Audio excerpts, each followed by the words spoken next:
जय हिंद दोस्तों, आज हम देखेंगे चैप्टर इलेक्ट्रोस्टैटिक का सबसे आखिरी टॉपिक क्या है, परमिटिविटी एंड रिलेटिव परमिटिविटी। दोस्तों, हमने इसके पहले वाले लेक्चर में हम लोग परमिटिविटी के बारे में हल्का सा इंट्रोडक्शन देखे थे कि क्या होता है, कैसा होता है। अब हम उसको डिटेल से देखें। तो कूलाम्ब्स लॉ में हमने किसी भी दो चार्ज के बीच में फोर्स को कैलकुलेट किया। तो जो कूलाम्ब्स लॉ होता है वो F = K Q1 Q2 upon R² होता है। ये हम पहले के लेक्चर में देख चुके। अब इसमें जो K है वो मीडियम पे डिपेंड करता है। इस पे मीडियम पे डिपेंड करता है। K का फॉर्मूला होता है 1/4πε, और एप्सिलॉन को ही हम परमिटिविटी भी बोलते हैं और उसको एप्सिलॉन भी बोलते हैं। ठीक है, एप्सिलॉन ये हम परमिटिविटी भी बोलते हैं। अब अगर मैं इस K की वैल्यू, K यहाँ K की वैल्यू ये है, अगर मैं इसको सब्स्टिट्यूट करता हूँ तो मेरा फॉर्मूला बन जाता है F = 1/4πε Q1 Q2 upon R²। ये कंप्लीट फॉर्मूला हो जाता है फोर्स बिटवीन टू बॉडी, ठीक है, या टू चार्जेस। ठीक है, अब इसमें जो फॉर्मूला है, इसमें समझने वाली बात ये है कि अगर ये जो एप्सिलॉन है, एप्सिलॉन की वैल्यू अगर हाई होगी, वेरी हाई, तो जो फोर्स है उसकी वैल्यू कम हो जाएगी, क्योंकि ये उसके इनवर्सली प्रोपोर्शनल आ रहा है। अगर एप्सिलॉन की वैल्यू हाई है तो फोर्स की वैल्यू कम हो जाएगी, अगर एप्सिलॉन की वैल्यू कम है तो फोर्स हाई हो जाएगा। अब लेकिन हमको ये भी पता होना चाहिए कि जो एप्सिलॉन है वो उसकी वैक्यूम में या फ्री स्पेस में या एयर में बहुत कम वैल्यू होती है, मिनिमम वैल्यू। ठीक है, एप्सिलॉन की फोर्स जो होता है वैक्यूम में और फ्री स्पेस में बहुत मिनिमम वैल्यू होती है। इसीलिए क्योंकि उसकी वैल्यू मिनिमम, इसीलिए एयर या वैक्यूम में फोर्स की वैल्यू मैक्सिमम है।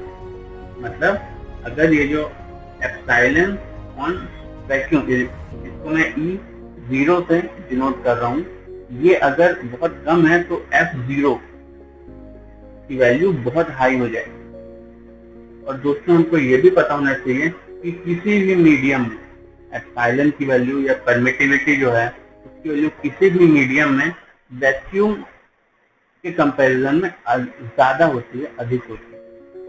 ठीक है, जैसे कि epsilon medium of any permittivity is greater than the medium of any the vacuum in permittivity.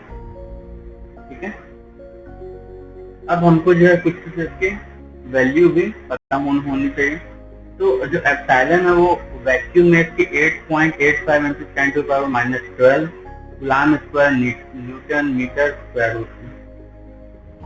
वैसे ही एप्सिलॉन की वाटर में होती है 7.12 × 10⁻10 coulomb square newton metre square. Glass की होती है 3.01 × 10⁻11 कूलाम्ब स्क्वायर और न्यूटन मीटर स्क्वायर। ये होती है, ये आपका पूरा परमिटिविटी के बारे में। अब देखने वाली बात है कि रिलेटिव परमिटिविटी क्या होती है। तो यहाँ पे हम कंपैरिजन करने की बात करें, इसकी इतनी है, इसकी इतनी है, तो दोनों की जो है कंपैरिजन में कितनी है, तो वहां पे बात आती है रिलेटिव परमिटिविटी। तो मीडियम ऑफ परमिटिविटी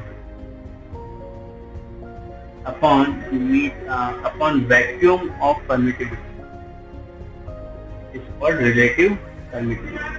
मीडियम की परमिटिविटी जो है उसको जब हम वैक्यूम की परमिटिविटी से डिवाइड करते हैं तो हमको रिलेटिव परमिटिविटी मिल जाती है।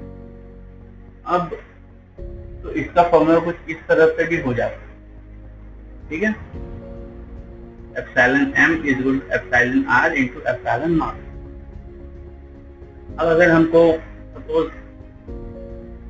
किसी भी मीडियम की परमिटिविटी नहीं पता तो हम उसको कैलकुलेट भी कर सकते हैं। कैसे? हमको अगर रिलेटिव परमिटिविटी पता है, सपोज वाटर की जो रिलेटिव परमिटिविटी होती है वो 81 होती है, तो हम इस फॉर्मूले में वैल्यू पुट कर देंगे 81 epsilon W is equal to 81 into epsilon naught. अब एप्सिलॉन नॉट की वैल्यू हमको पता है क्या है, 8.85 into 10 to power -12 coulomb square plus newton metre square. इसको हम इसमें पुट कर देंगे, इसका 81 से मल्टीप्लाई कर देंगे, हमारा आंसर आ जाएगा। तो ये जो है बहुत ही आसान चीज है, बहुत ही आसान बात है, इसको हमको पढ़ना है और बहुत अच्छे से पढ़ना है।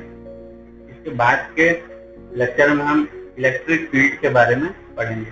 तब तक आप लोग अपने घर में अच्छे से पढ़ें और स्टडी करें बहुत ही अच्छे से। थैंक यू, जय हिंद।